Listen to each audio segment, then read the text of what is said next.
Welcome dear students. So today we will study about the new concept Earth's gravitational force, and this is also belongs to class 10th physics. So student, first of all, what is a gravitational force? So gravitational force is a force by which every object in the universe attracts towards one another, and this depends on the masses of the objects also. Okay, so let's study Earth's gravitational force today. Alright, so Earth's gravitational force. So the Earth attracts every object near it towards itself because of the gravitational force. So student, we have already studied in our previous video that due to the Earth's gravitational force, every object which is there near the Earth, it will attract towards the Earth. Okay, we have seen that apple is falling from a tree and it is vertically downward. It fall vertically downward direction towards the Earth. Why? Because of the gravitational force. So if the gravitational force will not there, what happened? The Earth will there in the upward direction only. So it is the gravitational force only which attracts any object towards it, and due to the Earth's gravitational force only we are able to stand on a floor. And the center of the mass of the Earth is situated at its center. So the gravitational force on any object due to the Earth is always directed towards the center of the Earth. And student, always remember this, that gravitational force is greater at the center of the Earth. Why? Because the center of the mass of Earth is situated at the center. And because of this force, that means because of the gravitational force, an object falls vertically downwards on the Earth. They are not going up in upward direction. Alright, so let's answer some question over here. So student, here a stone is throwing by the boy in a upward direction, but what happened? After going at certain height, it will come back downwards to the Earth. So why this happened? Let's see. Let's answer some question. Will the velocity of a stone thrown vertically upward remain constant, or will it change with the time? Now what happened? The boy is throwing a stone in upward direction. Okay, so when the boy is throwing a stone vertically upward, this force tried to, that means the gravitational force of the Earth will try to pull the stone towards itself. So what happened? First it will go in upward direction, then when gravitational force will attract, what happened? It will come back to the floor only. So the velocity of the stone will continuously changes, and while coming in downward direction, its velocity will be reduces or decreases.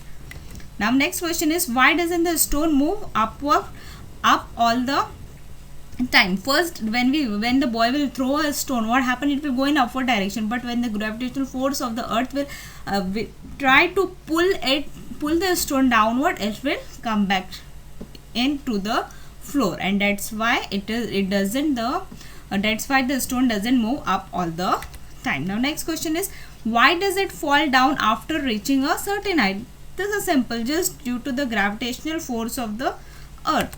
And next question, what does its maximum height depend on? It is depend on the velocity or the force. That means how forcefully the boy will throw the stone in upward direction. That will be the maximum height of the stone. Okay, so student, and due to the constant downward pull, the velocity becomes zero after a while. So you can notice here the point P.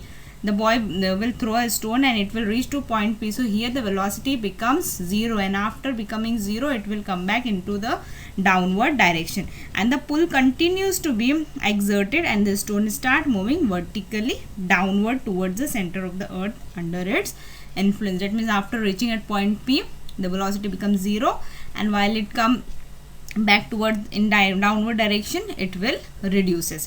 Velocity will decreases.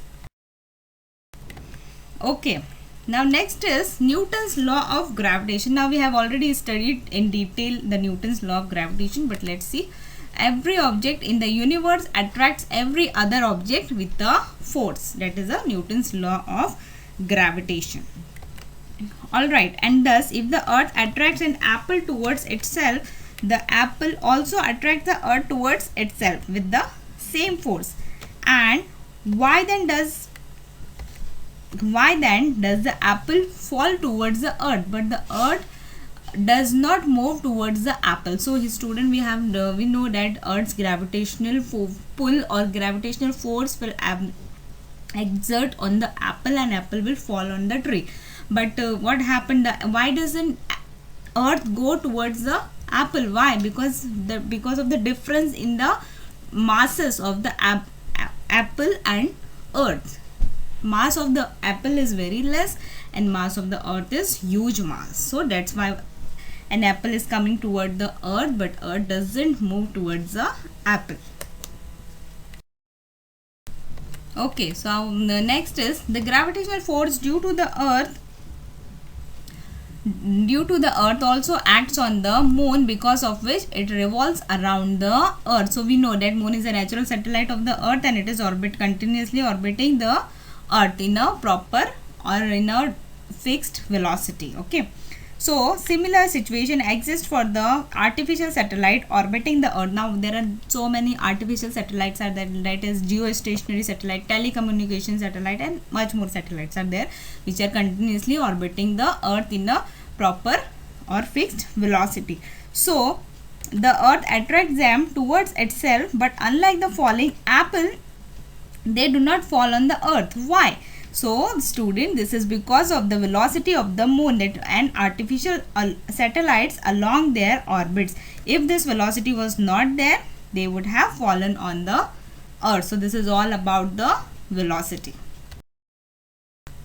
Okay, so our next topics are high tide and low tide in the sea.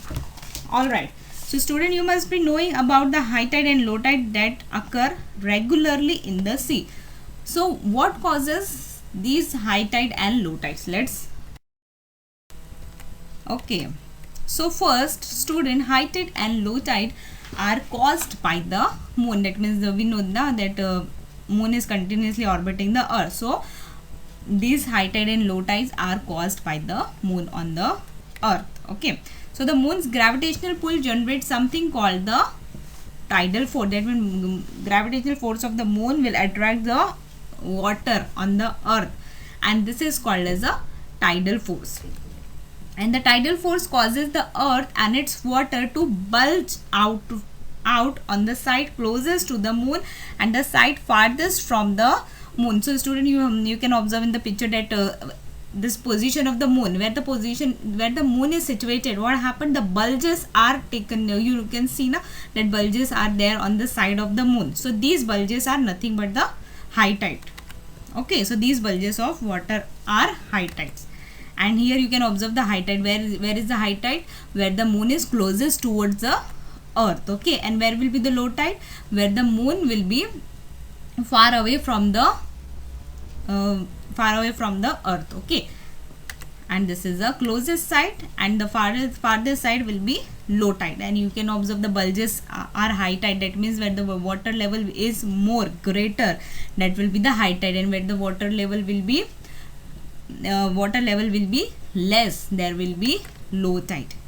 And you can observe the tidal bulges. That means on the side of the earth which is closest to the moon, it will be the tidal bulge, and where the tidal bulge will be there, it will be the high tide. That means the water level will be in more at that position. So student, that's it for today. I hope you all have understood today's video, and next part we will continue in our next session.